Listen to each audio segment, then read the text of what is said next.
দুনিয়াতে সালাতকে ত্যাগ করে দিয়েছে, তার হাসর হবে 1 নম্বর ফেরাউনের সঙ্গে। আর আপনি যদি ফেরাউনের উম্মত হিসাবে খুশি হতে চান, নামাজ পড়া। আসসালামু আলাইকুম ওয়া রাহমাতুল্লাহি ওয়া বারাকাতুহু।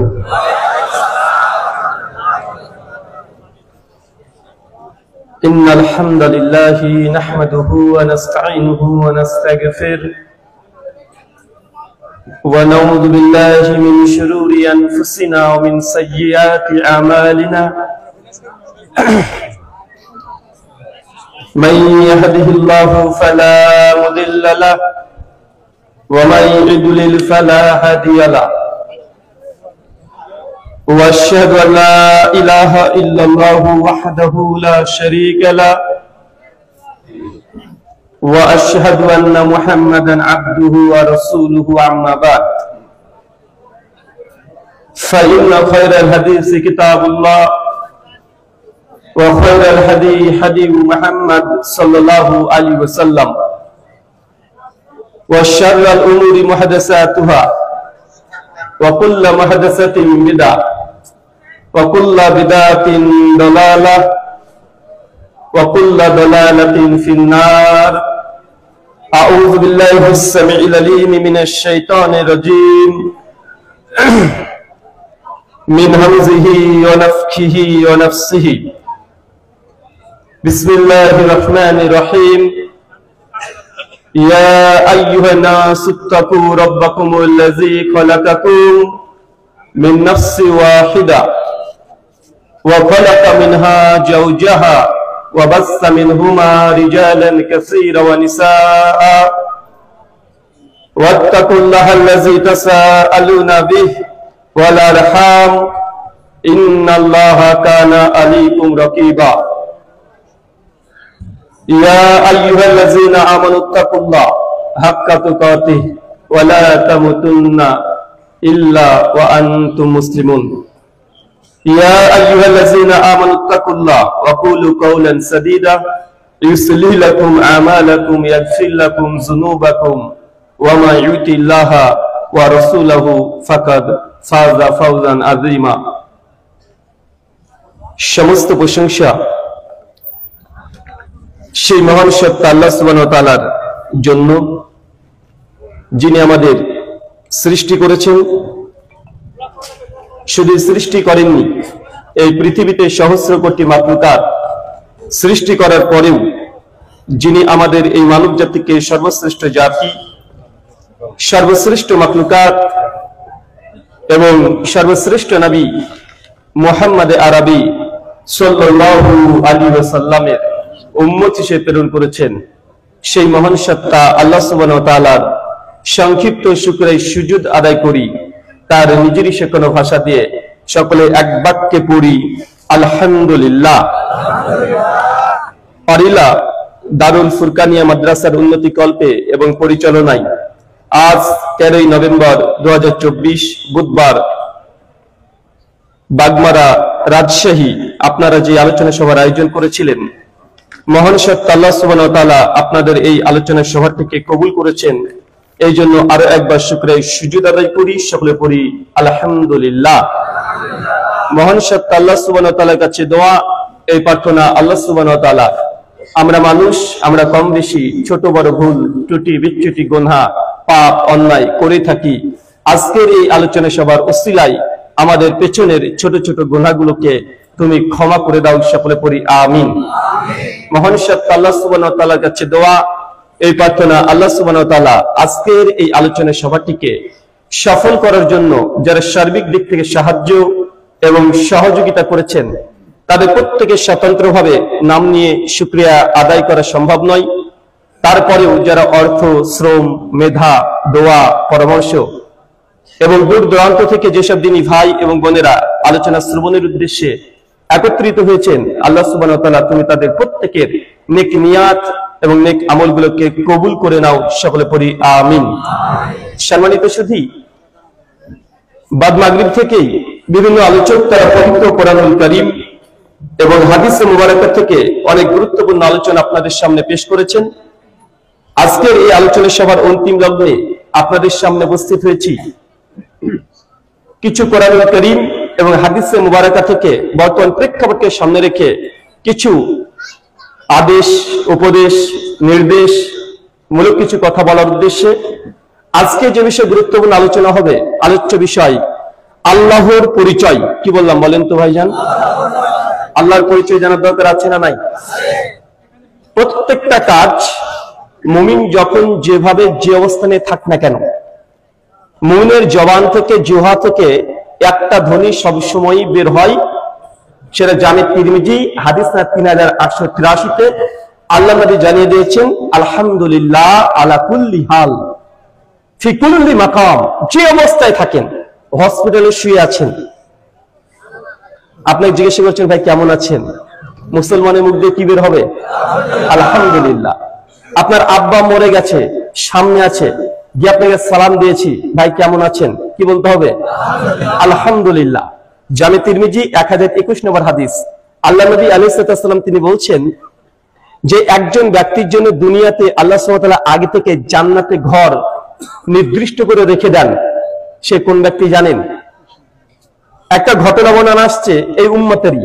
কিছু কিছু মুহাদ্দিস হাদিসের সনদের মধ্যে দুর্বলতা বলেছেন, তবে শেখ আলবানী রাহিমাহুল্লাহ হাদিসের সনদকে হাসান সহিহ বলেছেন।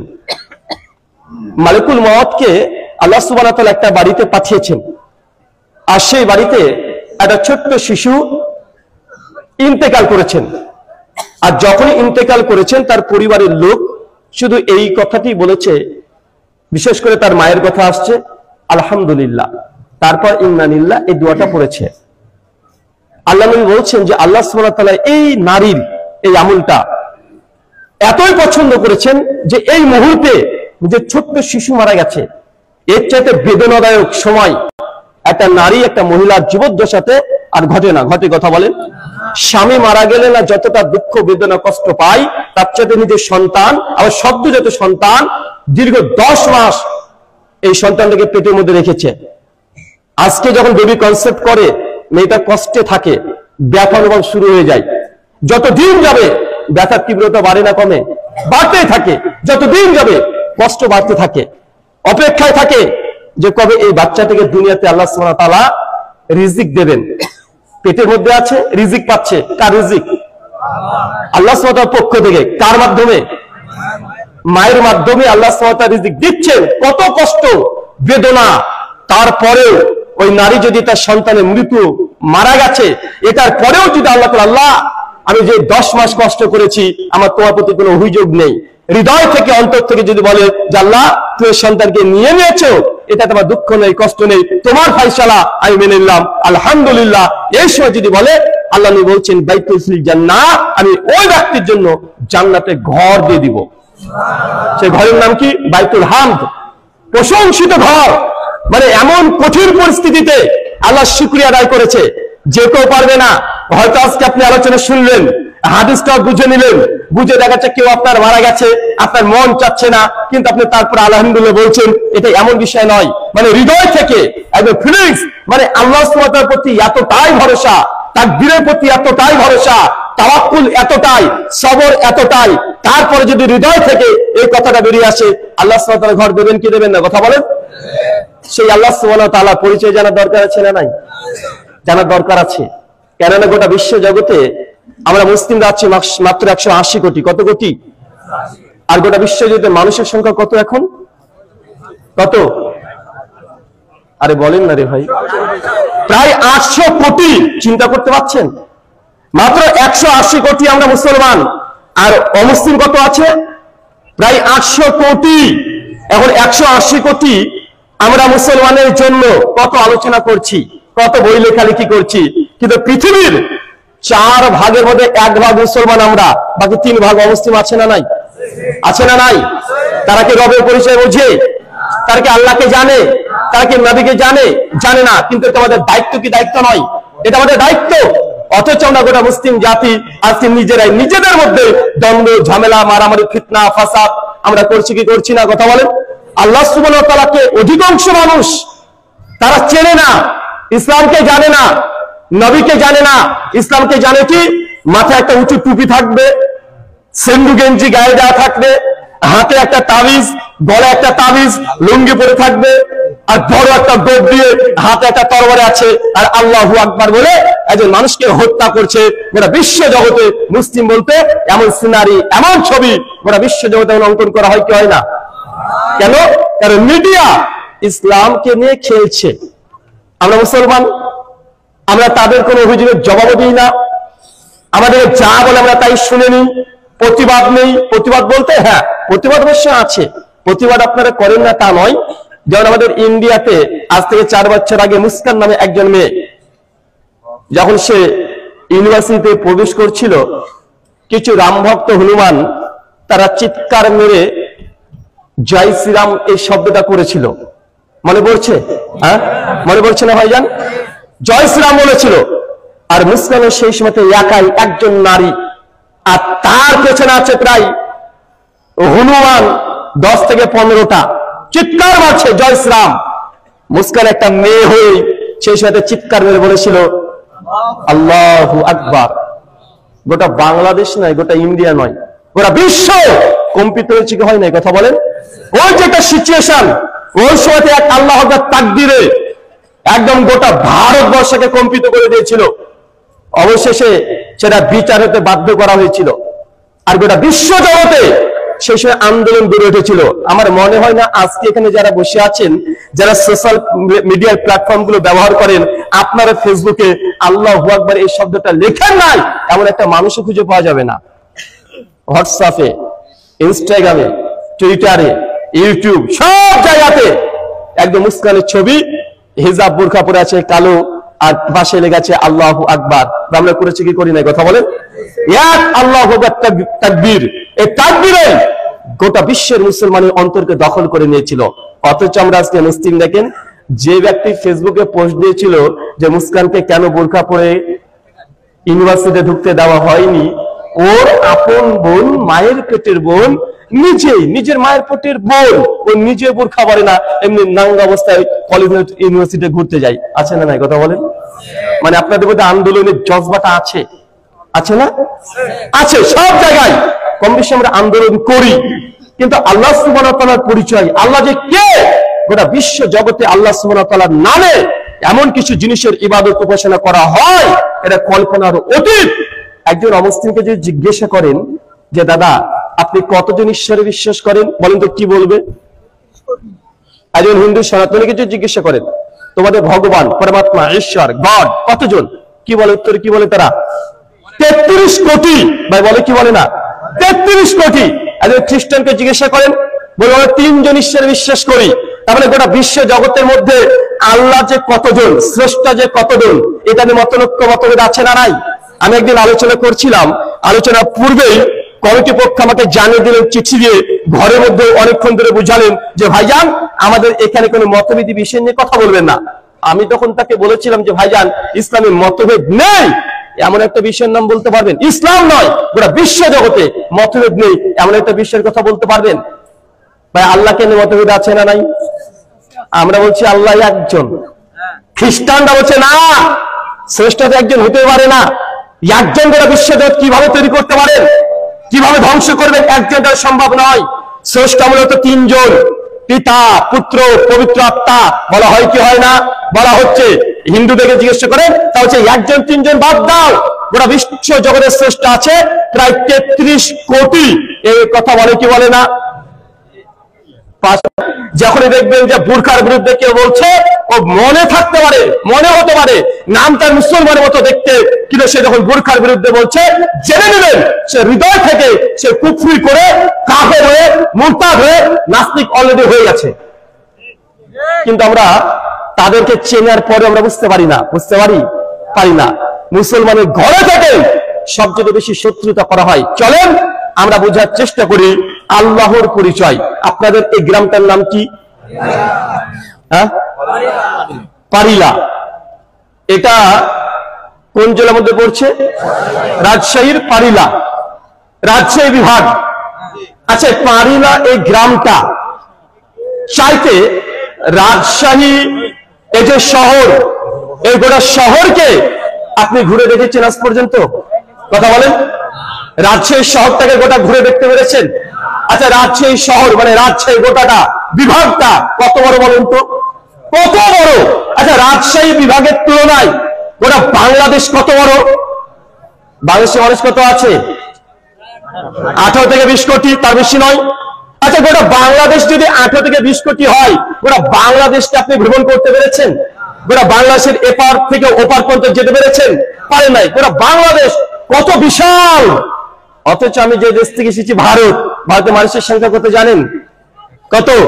140 কোটি পার হয়ে গেছে। বাংলাদেশে 20 কোটি, ভারতে কত আছে? 140 কোটি। আরে আমাদের ইন্ডিয়াতে তো আমরা মুসলমান হচ্ছে 40 কোটি, বাংলাদেশে কত আছেন আপনারা? 16 থেকে 17 কোটি। আমরা ইন্ডিয়াতে মুসলমান কত আছি? প্রায় 40 কোটি। তারপরে মুসলমানরা ইন্ডিয়াতে সংখ্যালঘু। কি বলেন তো ভাইজান? সংখ্যায় কম। মানে পাকিস্তানে প্রায় 20 লক্ষ মুসলমান আছে, বাংলাদেশে আরো 15 থেকে 16 কোটি আছে। টোটাল 36 থেকে 37 কোটি, দুটো দেশ মিলে। আর ভারতের মুসলমান আমরা সংখ্যালঘু, তারপরেও আমরা 40 কোটি। কত বড়, বুঝতে পেরেছেন? তাহলে বাংলাদেশের তুলনায় ভারত অনেক বড় না? আচ্ছা, ভারতের তুলনায় গোটা বিশ্ব, গোটা পৃথিবী, সৃষ্টি জগৎ কত বড় বলেন তো এবার? কল্পনা করতে পারছেন? আরে গোটা বিশ্ব পৃথিবীর মধ্যে আমরা এই কোনাতে বসে আজকে 1000 মানুষ, 5000, 10,000 মানুষকে নিয়ে গল্প করছি, আলোচনা করছি, দশ দিচ্ছি। আমরা তাহলে এই পৃথিবীর দিকে তাকালে আমরা কত ছোট্ট, নগণ্য একটা মানুষ, একটা আয়োজন, বুঝতে পারছেন এবার? আল্লাহ হচ্ছে রব্বুল আলামিন, সমগ্র সৃষ্টি জগতের রব, শুধু পৃথিবী নয়। আচ্ছা, আর একটা প্রশ্ন করি, সূর্য আপনারা দেখতে পান? জি, সূর্য দেখা যায় না? সূর্য দেখতে কতটুক? হ্যাঁ, আপনি যে ভাতে মানে ভাত খান যে থালাটাতে, ওই থালার সমান হবে না ভাইজান? সূর্যটা কতটুক ছোট। আসলে সূর্যের সাইজ কত বড় জানেন? আমাদের যে গোটা পৃথিবী দেখছেন না, বাংলাদেশ নয়, ভারত নয়, গোটা পৃথিবী, আমেরিকা, ইউরোপ যা আছে সব মিলে যে পৃথিবী, এই পৃথিবীর চাইতে সূর্য হচ্ছে 13 লক্ষ গুণ বড়। কত লক্ষ গুণ বলেন তো ভাইজান? 13 লক্ষ গুণ। মানে আমাদের পৃথিবীকে 13 লক্ষ পৃথিবী একসঙ্গে সূর্যের মধ্যে ঢুকে দেন, ঢুকে বসে গিলে খেয়ে নিবে। তাই সূর্যের দিকে তাকালে পৃথিবীর অস্তিত্ব বোঝা যায়। চিন্তা করতে পারছেন? আর এই সূর্যের মতো, পৃথিবীর মতো যত গ্রহ, নক্ষত্র, তারা যা আছে সবগুলো মিলে বলা হয় একটা গ্যালাক্সি। কি বলা হয়? একটা গ্যালাক্সি। আমাদের গ্যালাক্সির নাম হচ্ছে মিল্কি ওয়ে গ্যালাক্সি। এই মিল্কি ওয়ে গ্যালাক্সিতে প্রায় 200 বিলিয়ন পৃথিবীর মতো গ্রহ আছে। পৃথিবীর মতো, বাংলাদেশের মতো না। কিসের মতো বলেন তো ভাইজান? পৃথিবীর মতো। কত million? 200 million, sorry billion. Billion মানে বুঝেন? 200 বিলিয়ন মানে কমপক্ষে 2000 লক্ষ পৃথিবীর মতো গ্রহ আছে। আর আল্লাহ সুবহানাহু ওয়া তাআলা সৃষ্টিজগৎকে তিনি সৃষ্টি করেছেন। আর রহমান আলাল আরশি ইস্তাওয়া, সমগ্র সৃষ্টির উপরে কি আছে? আল্লাহ সুবহানাহু ওয়া তাআলা আছে। এখন আপনার যে অস্তিত্ব, আমার যে অস্তিত্ব, এটা কত সূক্ষ্ম দেখেছেন? গোটা পৃথিবীর তুলনায় তো আমার কাছে যেমন পিঁপড়ার যা যোগ্যতা বা মূল্য, পিঁপড়া যে নগণ্য আমার কাছে, আল্লাহ সুবহানাহু ওয়া তাআলা গোটা সৃষ্টি জগতের মধ্যে এই পৃথিবীটা কতটা ছোট যে আল্লাহ সুবহানাহু ওয়া তাআলা আছে না নেই এটা নিয়ে মানুষ মতভেদ করছে। করছে কি করছে না? করছে না ভাইজান? আমার সঙ্গে একজন নাস্তিকের আলোচনা হচ্ছিল। আলোচনার মধ্যে একটু বোঝার চেষ্টা করেন। আমি জানি আপনারা আমার চাইতে কোরআন হাদিস বেশি বুঝেন, আমল আখলাক সব জানেন। আপনার সঙ্গে কত আর ওয়াজ করা হবে যে বারবার আপনাকে বলা হচ্ছে যে মান তারাকা সালাতা মুতাম্মাদান ফাকাদ কাফারা, যে ব্যক্তি ইচ্ছাকৃত নামাজকে ছেড়ে দেয় এই ব্যক্তি নবীর ভাষায় কি বলেন তো ভাইজান? কাফের। সে মুসলিম 53 নম্বর হাদিস। কতবার এই হাদিস অনুবাদ করা হয়েছে, আরবিতে বলা হয়েছে, বাংলাতে বলা হয়েছে, উর্দু, ফার্সি, জার্মানি সব ভাষায় আপনাকে হাদিস অনুবাদ করা হয় নাই? হয়েছে। শেখ আব্দুর রাজ্জাক বিন ইউসুফ হাফেজাহুল্লাহ কতবার চিৎকার মেরে কঠিন ভাবে, কঠোর ভাবে এই হাদিস আপনাকে বলেছে, জেনে বুঝে কেউ যদি 1 টাকা সুদ খায় 36 বার জেনা করলে যে পাপ আপনি একাই সেই পাপ করেছেন। এই হাদিস জানা আছে না নাই? আছে না নাই? কতবার শেখ আব্দুর রাজ্জাক বিন ইউসুফ বলছেন। আজকে আলোচনা শুনেন, আজকে হয়তো বা বলবে যে কেউ যদি জেনে বুঝে 1 টাকা সুদ খায়, মায়ের সঙ্গে জেনা করলে যে পাপ হয় আপনি একাই মায়ের সঙ্গে জেনা করার মতো গুনাহ করছেন, পাপ করছেন। ধর্মগ্রন্থে লেখা আছে, বা আছে না নাই? কথা বলে। এখন তারপরে যদি আপনি সুদ খান, তারপরে যদি আপনি মায়ের সঙ্গে জেনা করতে চান, এরকম গুনাহ যদি করতে চান, বা আমাদের কিছু করার আছে? কথা বলেন। কিছু করার আছে। আপনি জানেন যে সালাত আদায় না করেন আপনার হাসর হবে কিয়ামতের মাঠে কার সঙ্গে? ফেরাউনের সঙ্গে। মুসনাদ আহমদ 17103 নম্বর হাদিস, আল্লাহ নবী বলছেন যে দুনিয়াতে সালাতকে ত্যাগ করে দিয়েছে তার হাসর হবে 1 নম্বর ফেরাউনের সঙ্গে। এখন আপনি যদি ফেরাউনের উম্মত হিসাবে খুশি হতে চান, নামাজ পড়ার দরকার নেই। এই হাদিস শুনেন না ভাইজান? আপনি কি জানেন না? সব জানেন, তারপর যদি না মানেন আমার কি করার আছে? আল্লাহ বলছেন ফাযাক্কির ইন্নামা আনতা মুযাক্কির লাস্তা আলাইহিম বিমুসাইতির। হে নবী, আপনার কাজ মানুষকে সঠিক দাওয়াতগুলো দিয়ে দেওয়া, জোর করা। দারোগা রূপে আপনাকে পৃথিবীতে প্রেরণ করে নাই যে জোর করে পিটিয়ে আপনাকে ধর্মের মধ্যে নিয়ে আসতে হবে, এটা আমাদের দায়িত্ব নয়। সূরা গাশিয়া 88 আয়াত নম্বর 20 এবং 21। এখন আমি আপনাকে বারবার বলি ভাইজান, জানেন না এমন কোন জিনিস নাই? কতবার বেপরদা নারীর ব্যাপারে আলোচনা করা হয়েছে। মদ খাওয়া যাবে না, সুদ খাওয়া যাবে না, ঘুষ খাওয়া যাবে না, ব্যভিচার করা যাবে না, প্রতারণা করা যাবে না, উঁচু খোপা দিয়ে মেয়েরা রাস্তাতে চলতে পারবে না, চুল বিক্রি করা যাবে না। তাই এগুলো নতুন কথা নাকি? সব জানেন না ভাইজান? আপনারা জানেন, তারপর যদি আমল না করেন কিছু করার নেই। কারণ আপনি এখন পৃথিবীর বাস্তবতা বুঝতে পারেননি, আপনি দুনিয়া নিয়ে পাগল হয়ে বসে আছেন। মিশকাত হাদিস 5156, আল্লাহ নবী আপনি রাস্তা দিয়ে যাচ্ছেন, একটা মরা ছাগল বলছে মৃত ছাগল, কান ধরে তুলেছে। সাহাবীদেরকে বলছে যে আমার সাহাবীরা, এই ছাগলটা তোমরা কেউ কিনতে চাও? 1 দিরহাম দিয়ে। সাহাবীরা ছাগলটাকে দেখেছে, রাসূলুল্লাহ ছাগল তো মরা, তারপরে কান কাটা। আর আরবদের মধ্যে এটা প্রচলিত ছিল, বলে খুঁতযুক্ত ছাগল বা গরু বা উট তারা ক্রয় করবেন না, তাদের জরুরত নেই। বলছে আল্লাহর নবী, এই ছাগলের তো কান কাটা, তারপরে মরা, এটা নিয়ে আমরা কি করবো? এটা নিলে তো বিপদ, কিনে নিয়ে চলে যাবো 1 টাকা দিয়ে হলেও, তার চাইতে বেশি নিকৃষ্ট। এটা দুনিয়ার বাস্তবতা। কিসের বাস্তবতা বলেন তো ভাইজান? দুনিয়ার বাস্তবতা। কিন্তু আমরা তারপরেও যাই করছি না কেন, এই দুনিয়া, লোভ, লালসা, এগুলো আমাদের অন্তরে আছে না নাই? সবার আছে। কার নেই? আছে। মানে দুনিয়ার বাস্তবতা এখনো বুঝতে পারেননি। আর যতক্ষণ এই দুনিয়ার বাস্তবতা না বুঝবেন, আর আল্লাহ সুবহানাহু ওয়া তাআলা মহান রব, তিনি যে কি চান, এটা যতক্ষণ মধ্যে আপনার হৃদয় অন্তরে না ঢুকবে, ততক্ষণ পর্যন্ত ইবাদত আমল করতে, আল্লাহ যা আদেশ করেছে গ্রহণ করা, যা নিষেধ করেছে ছেড়ে দেওয়া, এটা আপনি বুঝতে পারবেন না। আজকে গোটা বিশ্ব জগতে দেখেন ইসলামের ঢল পড়ে গেছে। যতই মুসলমানদের বিরুদ্ধে মিডিয়াগুলো খেপে উঠেছে, তত ইসলামের জোয়ার ভাই এখন দেখা যাচ্ছে কি যাচ্ছে না? কথা বলে বুঝতে পারলেন না? বুঝতে পারছেন আমার কথা? আচ্ছা, কে কে আমার কথা বুঝতে পারছেন একটা হাত তোলেন তো ভাইজান। দেখেন, জানি তো। এই দেখেন, আমি প্রশ্ন কি করেছি গো? দেখেন, আমরা মুসলমান নেতাই, আমরা অর্ধেক শুনবো, গোটাটা শোনার ধৈর্য নাই।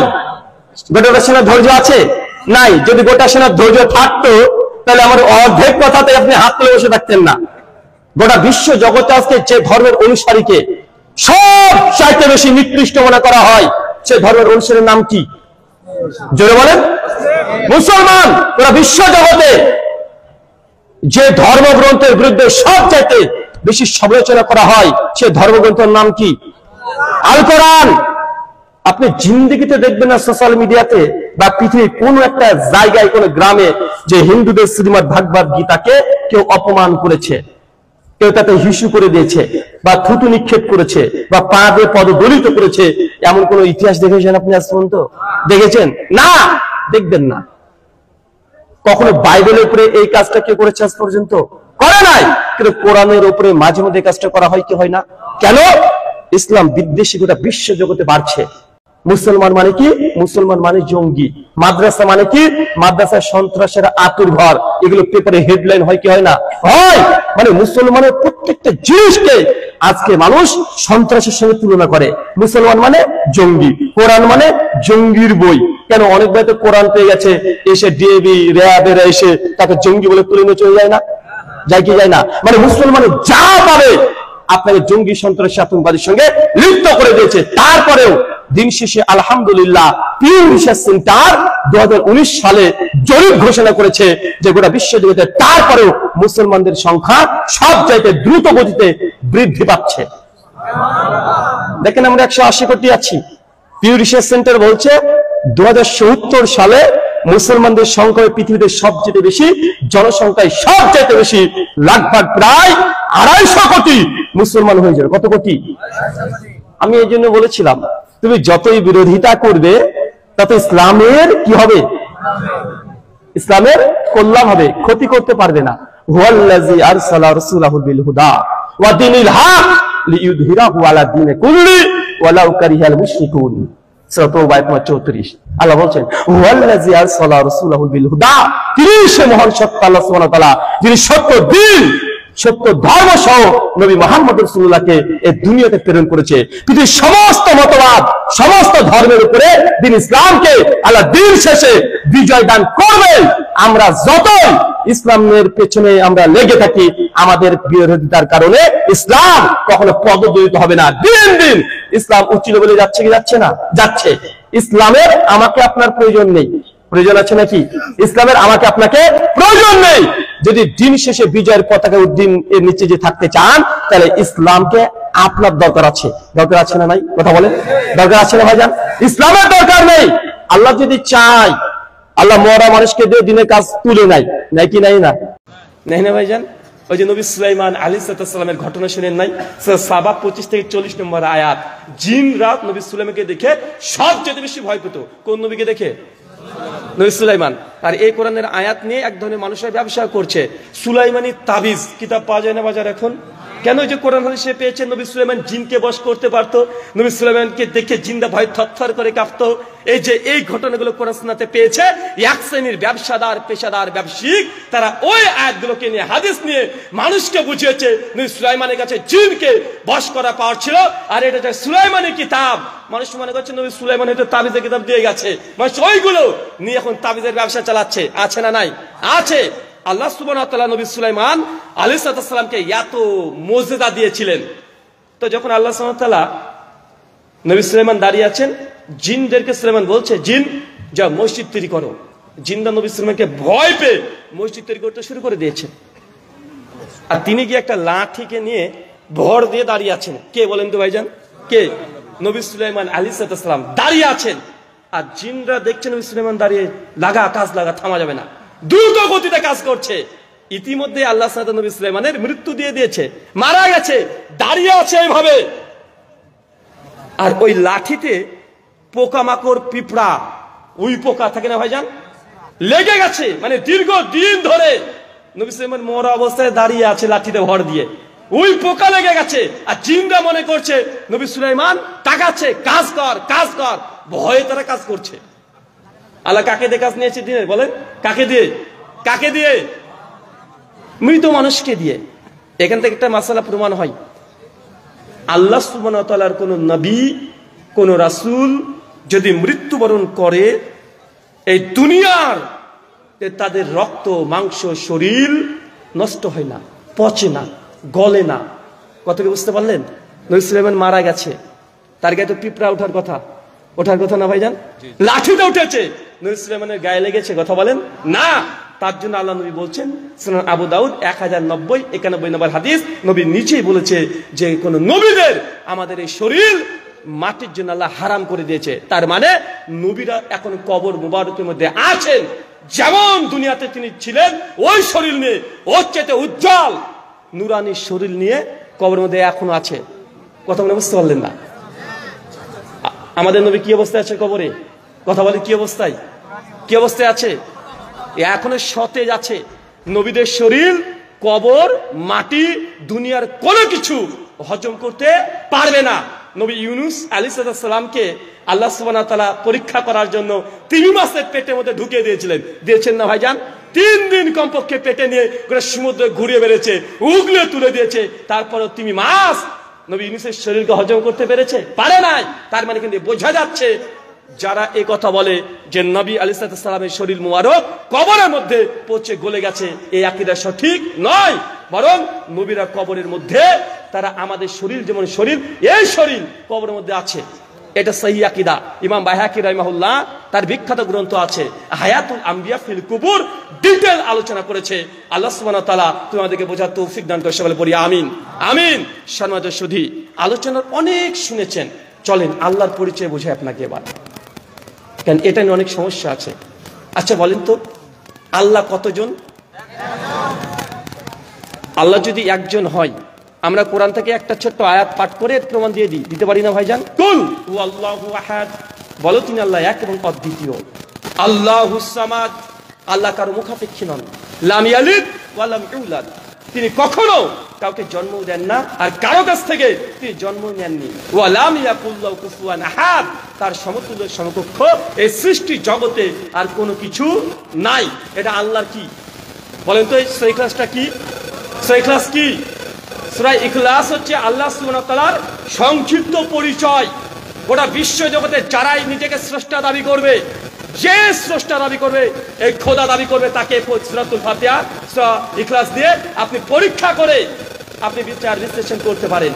আল্লাহ নবী মসজিদে নববীতে একদিন বসে আছেন, একজন ইহুদি চলে এসেছে, এসে বলছে যে মুহাম্মদ তুমি বলো যে তোমাদের আল্লাহ নাকি একজন, 360 জন মাবুদ চলবে না, তো তোমার আল্লাহর কয়জন ছেলে, কয়জন? তার মানে বোঝা গেল যে হিন্দু ধর্মগ্রন্থর গীতা অনুযায়ী আমরা মুসলমান, আমরা বুদ্ধিমান কি বুদ্ধিমান নয়? কেন গীতা বলছে একই ভাক্তির বিশেষাতে যে একজন ঈশ্বরে বিশ্বাস করে সেই হচ্ছে প্রকৃতপক্ষে বুদ্ধিমান। তো মুসলমান দুনিয়াতে একমাত্র ধর্ম আমরাই, ঈশ্বর এক, আল্লাহ এক, আমরা বিশ্বাস করি, আমরা দ্বিতীয় কোন ঈশ্বরে বিশ্বাস করি না। তো গীতা অনুযায়ী আমরা বুদ্ধিমান কি বুদ্ধিমান নয়? বুদ্ধিমান কি বুদ্ধিমান নয়?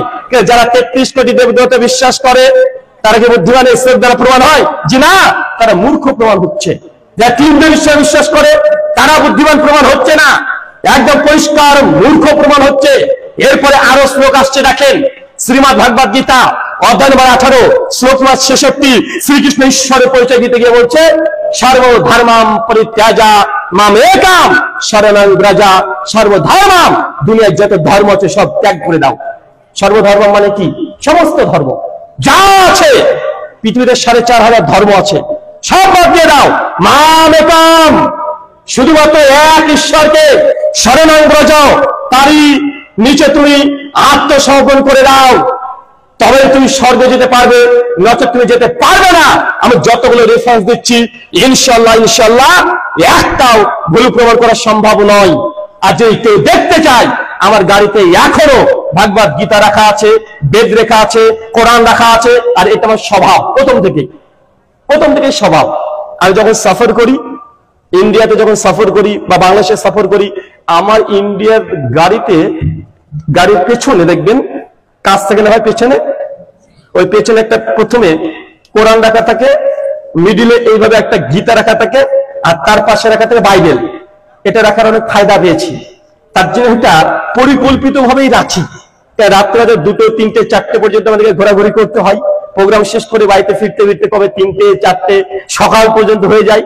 আর ইন্ডিয়াতে কমপক্ষে প্রত্যেক থানাতে রাস্তাতে যখন চলবেন, রাস্তা চেকিং হয় প্রত্যেক থানা থেকে, শুরুতে ঢোকার আর শেষে একবার 2 বার চেকিং হবেই, নিশ্চিত হয়।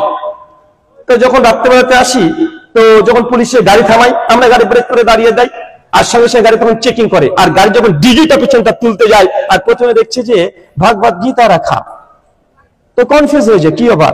দেখলাম ভেতরে হুজুর বসে, আর গাড়ির মধ্যে গীতা, শ্রীকৃষ্ণের ছবি আছে, অর্জুনের ছবি দেওয়া আছে, গীতার কভার করেছে, তার পাশে দেখছে যে বাইবেল, তার পাশে কোরআন। তো তারপরে কনফিউজ হয়ে এসে জিজ্ঞাসা করে যে আসলে আপনার নাম কি? তো বলি যে রাহুল হোসেন। আবার কনফিউজ, রাহুল নামটা তো হিন্দুদের মতোই লাগে, বা হিন্দুদের মতো লাগে না ভাইজান। এটা তোমার প্রতি অভিযোগ আছে অনেকের, অনেক বেদাতিরা কিছু যখন পাই না, বলে নাম হচ্ছে রাহুল, নামটা হচ্ছে হিন্দুদের নাম। ডাক্তার জাকির নায়েকের যখন কোনো ভুল ত্রুটি যখন বের করতে পারেনি, ডাক্তার জাকির নায়েকের একটা ভুল বেরিয়েছিল, হুজুরেরা কি বলেন তো, তাই কি বলেন তো ভাইজান, তাই পড়ে। ও তাই পড়ে কেন? এত বড় মুক্তি হবে, এত বড় ইসলাম জানবে, এত মানুষকে অমুসলিম থেকে মুসলিম করবে, তো তাই পড়েছে কেন? জাকির নায়েকের কোনো ভুল নেই, একটাই ভুল, তাই পড়েছে, কোট পড়েছে, এটাই ভুল। তো এখন আমাদের কোনো ভুল না পেয়ে নামের পিছনে লেগে যায়। নাম কেন রাহুল, নামের আগে কেন ব্রাদার? এই ব্রাদার শব্দটা খ্রিস্টানদের মনে হচ্ছে, বা এইসব কথা বলে কি বলে না? কথা বলে না ভাইজান। অনেকের প্রশ্ন, যেমন নামের পূর্বে ব্রাদার লাগানো কেন? আরে ভাই, ব্রাদার লাগিয়েছি এই জন্য যে আমি হচ্ছে মুসলমানদের ভাই। কাদের ভাই? কোরআনে বলছে সূরা হুজুরাত আয়াত নম্বর 10, ইন্নামাল মুমিনুনা ইখওয়া, নিশ্চয়ই এক মুমিন আরেকজন মুমিনের ভাই। আমি আপনাদের দ্বীনি ভাই, তার জন্য ব্রাদার রাহুল মানে আমাকে অন্য কিছু বলতে হবে না, ব্রাদার বলে। অনেকে বলে যে ভাই আপনাকে কি বলে ডাকবো, হুজুর বলবো, শেখ বলবো, কি বলবো? আমি বলি নামের আগে তো লাগিয়ে রেখেছি, ওটা বলে ডাকো। আমি কি কথা বলি ভাইজান, আমি আপনাদের দ্বীনি ভাই, এই জন্য ব্রাদার শব্দটা লিখেছি। আর এটা দিয়ে অনেক মানুষের চুলকানি শুরু হয়। যে কথা বলছিলাম, তো গাড়ির পেছনে যখন গীতা রাখা থাকে অটোমেটিক পুলিশটা চলে আসে, এসে জিজ্ঞেস করে যে আপনি মোহাম্মদের না, মুসলিম না? জি হ্যাঁ। তো আপনার পেছনে গীতা, যে আপনি গীতা পড়েন? যে জি আমি তো গীতা পড়ি। আপনি কি করেন? তো আমি এই ওয়াজ মাহফিল করি। তো যখনই তারা মানে আমার কাছে চলে আসে, আমারও সুবিধা হয় যে তাকে 2-4টি ছেলের কথা বলে দিই। আলহামদুলিল্লাহ, অন্তত পক্ষে ইন্ডিয়াতে আমরা যখন দাওয়াতি কাজ করি, অমুসলিমদের কাছে দাওয়াতি কাজ করি, অন্তত পক্ষে তারা শোনার চেষ্টা করে। একটু জেনে রাখেন, আমাদের হুজুরদের মতো না, হুজুরদের মতো না যে একবার যদি হুজুরকে বলেছে হুজুর এই যে মিলাদ করলেন এটা তো বেদাত, হুজুর এমন রেগে যায়, বেদাত বললি মানে তোর মুখে মেরে দাঁত ভেঙে দে, তোকে বেদাত বানিয়ে দেবো, মানে দাঁত নাই, যেমন আছে না কথা বলে। কিন্তু অন্তত পক্ষে অমুসলিমকে দাওয়াত দিলে তারা গ্রহণ করুক চাই না করুক, তারা শোনে। ডাক্তার জাকির নাকের বক্তব্য দেখেন না, কত মুসলিম আসে ভারতের মতো জায়গায়, কত মুসলিম আসে যারা জাকির নাকের বক্তব্য শুনছে না বাজার, শুনছে, তারা ধৈর্য ধারণ করে শোনার চেষ্টা করে, মানবে কি মানবে না এটা তার বিষয়। তো এই গীতার মধ্যে দুটো শ্লোক আপনাকে বলেছি। শ্রীকৃষ্ণ বলছে যে সমস্ত ধর্ম ত্যাগ করে একজন ঈশ্বরের কাছে আত্মসমর্পণ করো, তবেই তুমি স্বর্গে যাবে। মানে গীতার মধ্যে পাচ্ছি একজন ঈশ্বরকে মানতে হবে। এখন সেই ঈশ্বরটা কে? কে কথা বলেন? কতক্ষণ পরে নামবে? এরা টাকার কথা বললে এরা পালিয়ে যাবে। হ্যাঁ আমি দেখেছি, মানে টাকার কথা যদি মুসলমানকে একবার বলি, হ্যাঁ টাকার কথা যদি একবার বলি তাহলে পালিয়ে যাবেন। আচ্ছা বলেন তখন যে টাকা চাই, আমি কোনোদিন জীবনে চাই না, আমি পাইও না, জাস্ট একবার হয়তো বলবো যেহেতু কমিটি বলছে ছেলেরা যাবে, কারা কারা উঠে পালাবেন একটু হাত তোলেন তো। হ্যাঁ মানে আলোচনাটা বিঘ্ন ঘটাবে না, আলোচনা চলতে থাকবে। আর 10-12 জন একদম মানে সাইলেন্স মুডে তারা ঘুরে বেড়াবে। আপনার হালাল উপার্জন যা আছে আপনি পকেট থেকে সেগুলো দিয়ে দিবেন। কে কে দেবেন না তারা এবার হাত তোলেন তো। না না পালাবে না তো বলেন, কেউ হাত তুলে নেবেন, কেউ পালাবে না, আলহামদুলিল্লাহ। আর কে কে দেবেন না তারা একবার হাত তোলেন। কে কে দেবেন না? সবাই দেবে, মাশাআল্লাহ। দ্রুত কেউ কথা বলবেন না, আমাদের আলোচনা চলতে থাকবে ইনশাআল্লাহ। আলোচনা বিঘ্ন ঘটাবেন না, আলোচনা চলতে থাকবে। আলোচনার শেষে প্রশ্নোত্তর পর্বের কথা কমিটি বারবার করে বলেছে, ইনশাআল্লাহ প্রশ্নোত্তরের মাধ্যমেও অনেক কিছু জানার আপনাদের আছে ইনশাআল্লাহ। আপনাদের যে কথা বলছিলাম তাহলে বোঝা গেল স্রষ্টা কতজন? কথা বলেন ভাইজান, কতজন? আমি যদি মনে করি, যদি প্রমাণ করতে চাই যে সনাতন বা হিন্দু ধর্মগ্রন্থ বা বাইবেল থেকে এটা প্রমাণ করা সম্ভব, আমরা মুসলমান তারা সঠিক পথে আছি। যদি আমরা মুসলমান তারপরে গীতার আলোকে বা বেদের আলোকে বা বাইবেলের আলোকে মুসলমান তারাও যে জান্নাত যাবে এ কথা প্রমাণ করা সম্ভব। একটু আগে দেখেছি যে একজন ঈশ্বরকে বিশ্বাস করে সেই স্বর্গে যেতে পারবে। মুসলমানের এক আল্লাহকে বিশ্বাস করি না? করি। যাদের গ্রন্থে লেখা আছে তারা কি এক ঈশ্বরে বিশ্বাস করে? তারা করে না। তাহলে বোঝা যাচ্ছে তাদের ধর্মগ্রন্থের আলোতে তারাই স্বর্গে যাবে না, মানে মুসলমানরা আমরা স্বর্গে যাব। এখন ঈশ্বর এটা কে, কিভাবে চিনবেন? পরিচয় জানার দরকার আছে না নাই? একজন ঈশ্বর তো বুঝতে পারলাম, তো আল্লাহ যে কে, স্রষ্টা যে কে, এটার পরিচয় জানার দরকার আছে। 4টে পরিচয় বলবো। কয়টা? কথা বলেন কয়টা? 4টে পরিচয় বলবো। এক, যিনি ঈশ্বর হবেন, যিনি আল্লাহ হবেন, তিনি কখনোই জন্মগ্রহণ করবে না। আচ্ছা স্রষ্টা কি জন্মগ্রহণ করতে পারে? চাচা স্রষ্টা জন্মগ্রহণ করতে পারে? স্রষ্টা যিনি তিনি জন্মগ্রহণ করবেন না। ধরেন একজন ছাত্রদের শিক্ষক বলছে কিরে গতকাল স্কুলে কেন আসিসনি? এখন ওই ছাত্র যদি বলে যে স্যার আমাদের গ্রামে একটা ভগবান জন্মগ্রহণ করেছে, একটা হাস্যকর কথা না? ভগবান জন্মগ্রহণ করবে মানে, আরে ভগবান যদি জন্মগ্রহণ করবে তো সৃষ্টি কে চালিয়েছে? কে পরিচালনা করলো? প্রশ্ন আসে না? অবশ্যই আসে। তো যিনি স্রষ্টা হবেন তিনি কখনো জন্মগ্রহণ করবেন না। সূরা ইখলাস, লাম ইয়ালিদ ওয়া লাম ইউলাদ, আল্লাহ কাউকে জন্ম দেন না, তিনিও কাউকে জন্ম নেন নাই। এটা হচ্ছে আল্লাহ সুবহানাহু ওয়া তাআলার মূল এবং প্রধান বৈশিষ্ট্য। দুনিয়াতে যত ঈশ্বর আছে সবাই দেখেন জন্মগ্রহণ করেছে। বৌদ্ধকে ভগবান মানে অনেক বৌদ্ধরা, বৌদ্ধ জন্মগ্রহণ করেনি, আজ থেকে ২,৫০০ বছর আগে জন্মগ্রহণ করেছে। ২,৫০০ বছর আগে জন্মগ্রহণ করেছে শ্রীকৃষ্ণ, তাকে ভগবান হিসেবে পুজো করা হয়, তিনি জন্মগ্রহণ করেননি, তিনিও করেছেন। তার বাবার নাম বাসুদেব, জন্মগ্রহণ করেছে। জেলখানার মধ্যে কংস তার বাবা, কৃষ্ণ মৃত্যুবরণ করেছে। গোটা জীবনী সদর শাস্ত্রে মজুদ আছে। জয় শ্রীরাম বলে চিৎকার মারা হয়। রামচন্দ্র জন্মগ্রহণ করে নাই, করেছে। তার বাবার নাম দশরথ, পুরো ইতিহাস শাস্ত্রের মধ্যে মজুদ আছে। তাই যিনি ঈশ্বর হবেন জেনে রাখেন তিনি কেউ জন্মগ্রহণ করবেন না। এবার বলেন আল্লাহ জন্মগ্রহণ করেছে?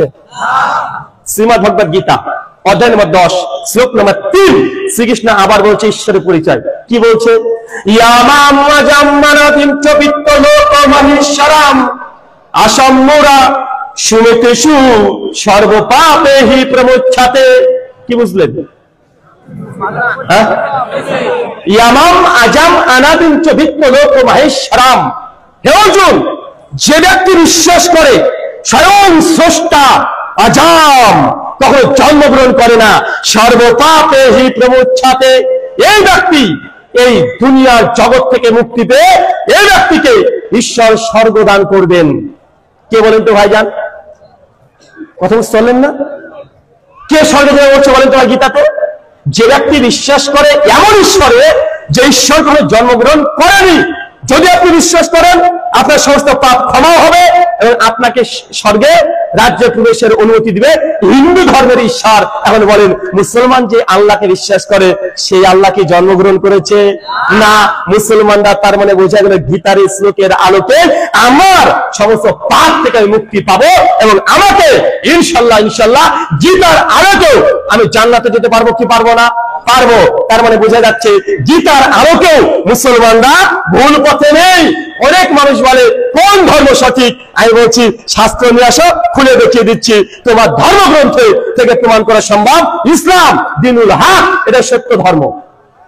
কিন্তু তারা দেখেন যে ঈশ্বরে বিশ্বাস করে তাদের সে জন্মগ্রহণ করেছে। খ্রিস্টানরা মনে করছে যীশু খ্রিস্ট তিনি ঈশ্বর। তো যীশু কি জন্মগ্রহণ করে নাই?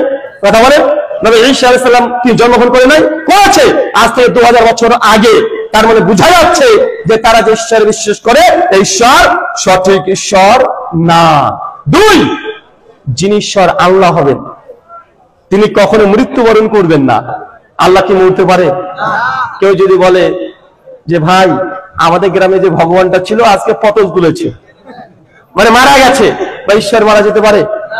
আজ থেকে 4 বছর আগে কলকাতাতে একটা ব্যাপটিস্ট চার্চের মধ্যে যে খ্রিস্টান পাদ্রীর সঙ্গে ডিবেট হচ্ছিল। লিখবেন ইউটিউবে গিয়ে ব্রাদার রাহুল হোসেন ভার্সেস পার্থ দাস গুপ্তা, এটুকু লিখলে 2 ঘন্টা 3 ঘন্টা ডিবেট পাবেন। ডিবেটের বিষয় ছিল salvation of God, salvation, Quran and Bible. কে স্বর্গে যাবে, মুসলমান না খ্রিস্টান? তো খ্রিস্টান পাদ্রীকে একটা প্রশ্ন করেছিলাম যে আপনি বলছেন যিশু হচ্ছেন স্বয়ং ঈশ্বর, আর বাইবেল বলছে, আপনি স্বীকার করলেন যিশু 3 দিন মরা অবস্থায় কবরে ছিল, যিশুকে ক্রুশবিদ্ধ করে হত্যা করা হয়েছে, বা ছবিতে দেখা যায় কি যায় না? পৃথিবীর 220 কোটি খ্রিস্টানের বিশ্বাস যে যিশু হচ্ছেন ঈশ্বর, ঈশ্বরের পুত্র, আর এটাও বিশ্বাস করে 3 দিন যিশু কবরের মধ্যে মরা অবস্থায় ছিল। আমি তাকে প্রশ্ন করলাম যে ভাইজান যিশু যদি ঈশ্বর হবেন তাই তিনি মরলেন কি করে? আর মরা অবস্থায় কবরে থাকেন কিভাবে? 3 দিন মরা অবস্থায় কবরে ছিল। তো স্রষ্টা ঈশ্বর তিনি যদি মারা যান তো গোটা বিশ্ব জগতে 3 দিন কে চালিয়েছে? আপনার বাপ। তাই প্রশ্ন আসবে না? ভগবানকে মেরে ফেলেছে, কবর দিয়ে দিয়েছে, 3 দিন কবরের মধ্যে আছে যিশু। ও নাকি ভগবান, ও নাকি ঈশ্বর। কারা মেরেছে? মানুষ মেরে ফেলেছে। কি হাস্যকর ব্যাপার! স্রষ্টাকে মানুষে মেরে ফেলেছে। আবার কেমন স্রষ্টা রে ভাই?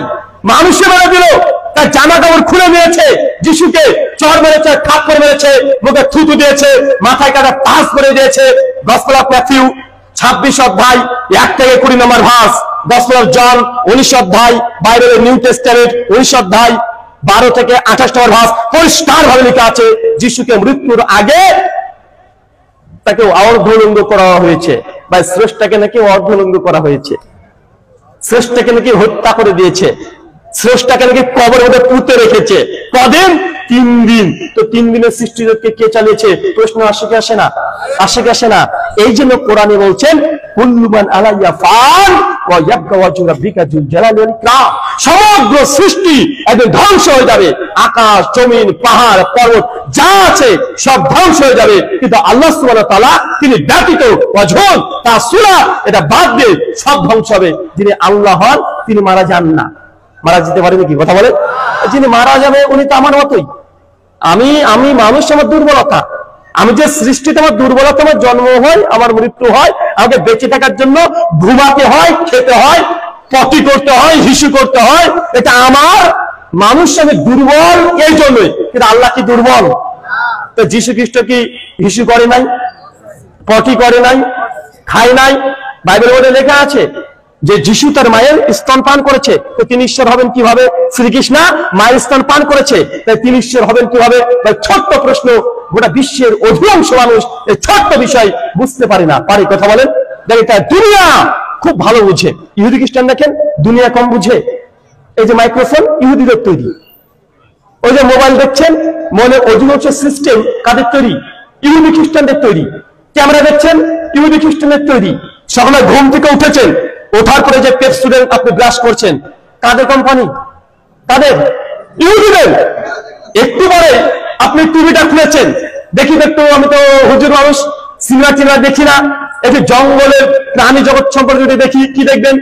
ডিসকভারি, ন্যাশনাল জিওগ্রাফি, কাদের চ্যানেল? ইহুদি। খবর দেখবেন, কোন চ্যানেল দেখবেন?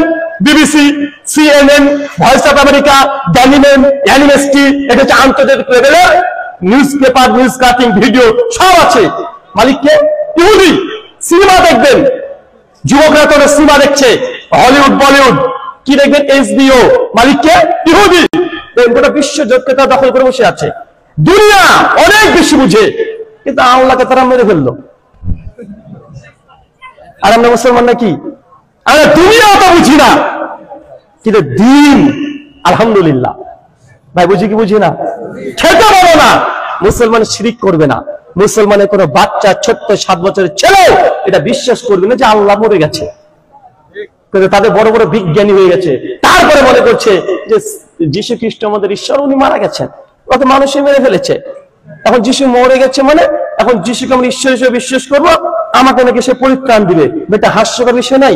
এই জন্য পৃথিবীটা আল্লাহ নবী বলেছেন, আল্লাহ নবী পরিষ্কার ভাবে বলেছেন, জামে তিরমিজি 2122 নম্বর হাদিস, মুমিনদের জন্য পৃথিবী জেলখানা স্বরূপ। কি স্বরূপ?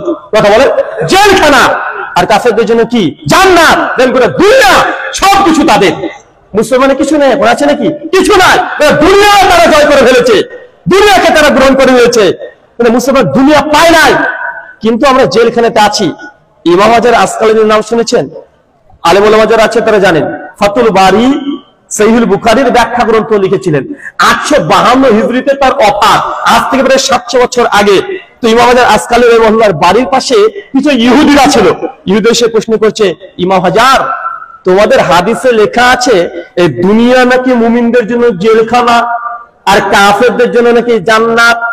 তো তুমি হচ্ছে এত ধনী মুহাদ্দিস জগতে, আলেম জগতের সবচেয়ে ধনী আলেমের নাম কি বলেন তো ভাইজান? ইমাম হাজার আসকালানি। উনার মতো ধনী ব্যক্তি কেউ ছিল না, সব চাইতে ধনী তিনি।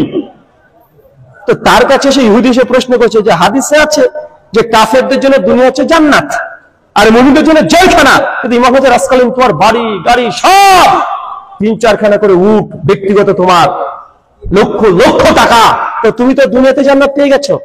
এই হাদিসের ব্যাখ্যা কি? উনি তখন জবাব দিয়ে বলেছিলেন, ইমাম হাজার আসকালানি উনি হাদিসেরই ব্যাখ্যা করেন, সেই বুখারীর মতো গ্রন্থের ব্যাখ্যা গ্রন্থ লিখেছেন। উনি বলছেন, দাদা মানে আপনার ভাষায় বলছি, ভাইজান আমি যে দুনিয়া এখন ভোগ করছি, এই দুনিয়ার চাইতে আল্লাহ যে জান্নাত দিবে, ওই জান্নাতের তুলনায় এই দুনিয়াটা খুবই নগণ্য, অতএব এটা জেলখানার মতোই। আর তোমরা যে জাহান্নামের আযাব ভোগ করবে, এই আযাব যে কত ভয়ঙ্কর, এর চেয়ে দুনিয়া তোমার যে জান্নাতের মতো। ব্যাখ্যাটা বুঝতে পেরেছেন? এটা হচ্ছে মুহাদ্দিস ওলামা, তাদের হচ্ছে জ্ঞানের গভীরতা।